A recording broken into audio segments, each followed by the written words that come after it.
Welcome back. Migraine headaches are the leading cause of disability, impacting around 47 million Americans, working age Americans each year. And now there are new eyeglass lens technology for more effectively managing light sensitivity, developed by scientists at the University of Utah. So we have Dr. Bradley J. Katz of the John A. Morgan Eye Center here in studio today to tell us more about this exciting new technology. Thank you so much for joining us today. Thanks, Courtney, for asking me to be here. So before we get into the nuts and bolts about this, what caused you to be interested in doing this? What got you into this? It turns out, as an eye doctor, I see a lot of patients with migraine because people with migraine have a lot of visual symptoms. They get auras, visual disturbances, light sensitivity, and so they think they're having an eye problem, so they they wind up seeing an eye doctor. Gotcha. And I want to apologize. I think I said the eye center wrong. I want to say the John A. Moran Eye Center that you are with.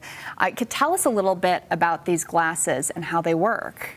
So there's a specific class of cells in your eye that respond to light that's too bright, and that keeps us from damaging our eyes. And in people with migraine, these cells are too active. So we developed this tint at the university to turn down the volume on these cells so that lights that shouldn't bother you are not bothersome and don't cause headaches. And how is that different from blue light blocking glasses? It turns out that blue light blocking glasses really don't block the wavelengths of light that cause pain for patients with migraine.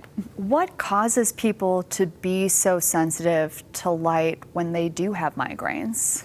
That's not completely understood. It's something happening in our brains. I think lights that ordinarily wouldn't bother us become bothersome when we have a migraine. People with migraine have all kinds of crazy symptoms when they have a headache. They can be nauseated, smells can bother them, sounds can bother them, as well as light. And so we're just trying to address one of those facets of the migraine headache. And you mentioned that these could be used during a migraine, but they might also help with preventing a migraine as well. Yeah, especially for people with chronic migraine, people that have more than 14 or 15 migraine headaches per month. I would wear them preventatively, but some of my patients just choose to wear them when they have a headache. You mentioned that these are the first to be tested in a clinical trial. We see, on Amazon or eBay, there's a variety of glasses that are being advertised as migraine glasses, but these are the first to be tested.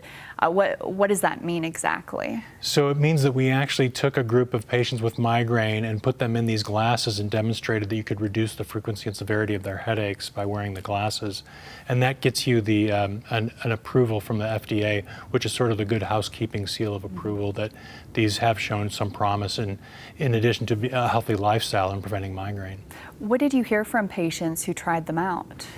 You know what? It's funny, people are effusive about it. I was kind of taken aback by how helpful they are. Like people who are having trouble going to school or to work or to church or shopping because of the indoor lights that were bothering them were able to return to those activities. So I was really pleased with how effective they've been, actually. I mean, it is a debilitating condition. I missed work on Friday because I had migraine, It's really exciting to see something like this because it can make a huge difference for so many people. What is next for the glasses?